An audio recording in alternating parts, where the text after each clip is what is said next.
السلام علیکم۔ Deep learning YouTube channel پر ایک مرتبہ پھر خوش آمدید۔ آج ہم بات کریں گے شہاب الدین غوری کی زندگی کے حوالے سے۔ سلطان شہاب الدین غوری سلطنت غوریہ کا دوسرا اور آخری حکمران تھا، جو 1202 سے 1206 تک سلطنت غوریہ کا حکمران رہا۔ شہاب الدین محمد غوری کا تعلق تاجک قبیلے سے تھا۔ سیف الدین ثانی کے انتقال کے بعد غیاث الدین غوری سلطنت غوریہ کے تخت پر بیٹھا اور اس نے 567 بمطابق 1173 میں غزنی کو مستقل طور پر فتح کر کے شہاب الدین غوری، جس کا اصل نام معیز الدین غوری تھا، غزنی کے تخت پر بٹھایا۔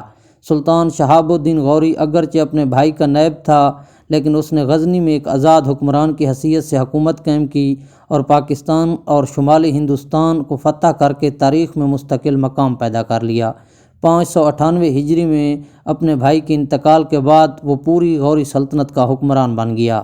شہاب الدین محمد غوری کی فوجی کارروائیاں موجودہ پاکستان کے علاقے سے شروع ہوئیں اور وہ مشہور عالم درہ خیبر کے بجائے درہ گومل سے پاکستان میں داخل ہوا۔ اس نے سب سے پہلے ملتان اور پھر اچ پر حملے کیے، جو غزنویوں کے زوال کے بعد ایک بار پھر اسماعیلی فرقے کے گڑھ بن گئے تھے۔ یہ اسماعیلی ایک طرف تو مصر کے فاطمی خلفاء کے ساتھ اور دوسری طرف ہندوستان کے ہندو سے قریبی تعلقات قائم کیے ہوئے تھے۔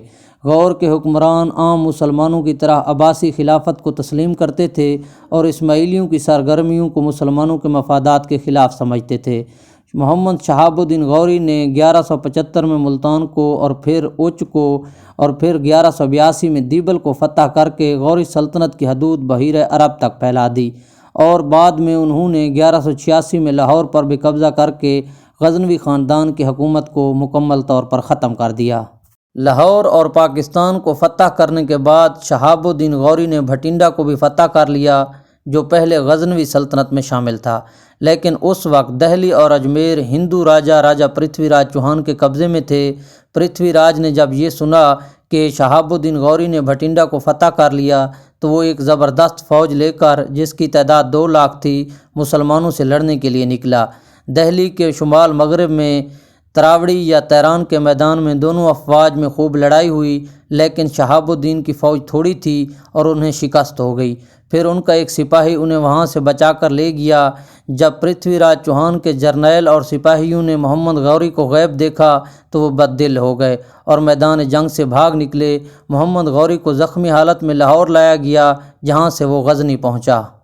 پھر 1 سال بعد اس کو اس شکست کا اتنا رنج ہوا کہ 1 سال تک اس نے عیش و آرام کی زندگی نہیں گزاری۔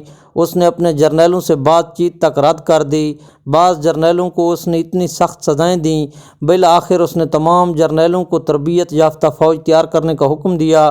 کچھ عرصے بعد ایک بڑی فوج، جس کی تعداد 1,20,000 تھی، جمع کر لی گئی۔ وہ اس فوج کو لے کر پچھلی شکست کا بدلہ لینے کے لیے دہلی کی طرف روانہ ہوا۔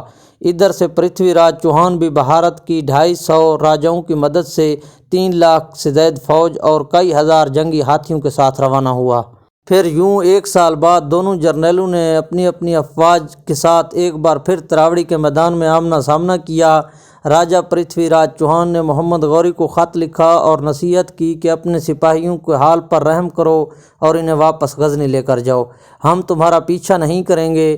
لیکن شہاب الدین غوری نے نہایت ہی دلچسپ جواب دیا کہ وہ اپنے بھائی کے حکم کے مطابق عمل کرتا ہے، اس لیے بغیر جنگ کے واپسی ناممکن ہے۔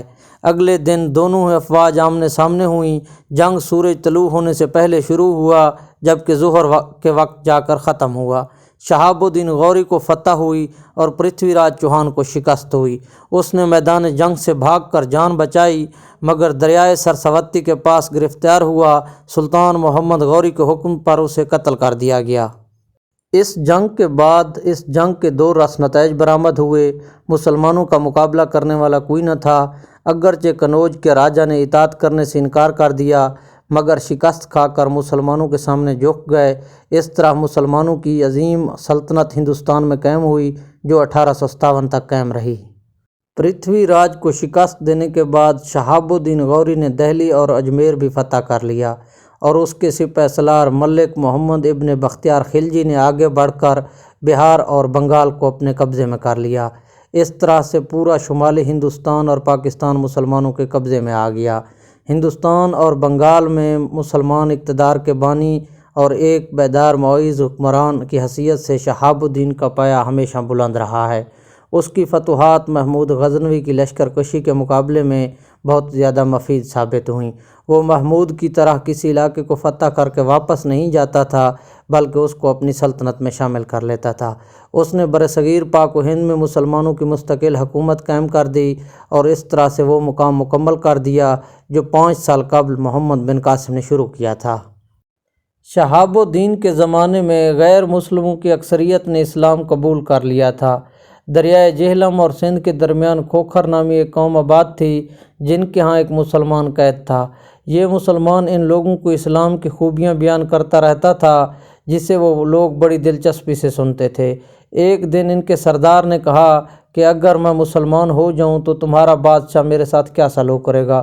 مسلمان قیدی نے جواب دیا کہ اگر آپ مسلمان ہو جائیں تو میں یقین دلاتا ہوں کہ ہمارا بادشاہ تمہارے ساتھ بڑا اچھا سلوک کرے گا۔ کھوکھروں کے سردار نے جب یہ بات سنی تو وہ اسلام لے آیا۔ مسلمانوں نے ایک خط کے ذریعے اپنی گفتگو کی اطلاع سلطان شہاب الدین کو دی۔ شہاب الدین نے اس کے جواب میں سردار کو انعام و اکرام سے نوازا اور علاقے کی جاگیر اس کو دے دی۔ اس کے بعد اس قوم نے بھی اسلام قبول کر لیا۔ اسلام قبول کرنے سے قبل کھوکھر بہت سی برائیوں میں مبتلا تھے۔ یہ لڑکیوں کو زندہ قتل کر دیتے تھے۔ اسلام لانے کے بعد یہ بری رسم بھی ختم ہو گئی۔ پاکستان میں بلوچستان کے پہاڑی علاقوں کے پٹھان بھی اسی زمانے میں اسلام لائے۔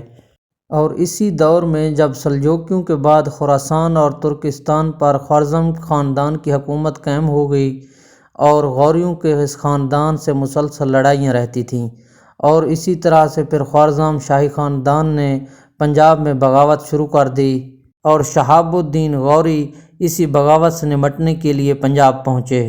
اور جب وہ واپس جا رہے تھے تو دریائے جہلم کے کنارے ایک اسماعیلی نے ان پر حملہ کر دیا اور انہیں شہید کر دیا۔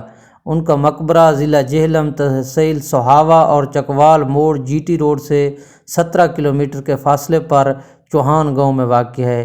شہاب الدین غوری کی شہادت کے ساتھ ہی غوری خاندان کی حکومت بھی ختم ہو گئی۔ ہیرت اور غزنی کے علاقوں پر خوارزم شاہ خاندان کی حکومت قائم ہو گئی اور برصغیر پاک و ہند میں محمد غوری کے وفادار غلام اور دہلی کے سلطان نائب قطب الدین ایبک نے ایک مستقل اسلامی حکومت یعنی سلطنت دہلی کو خاندان غلامہ کے زیر اثر قائم کر لیا۔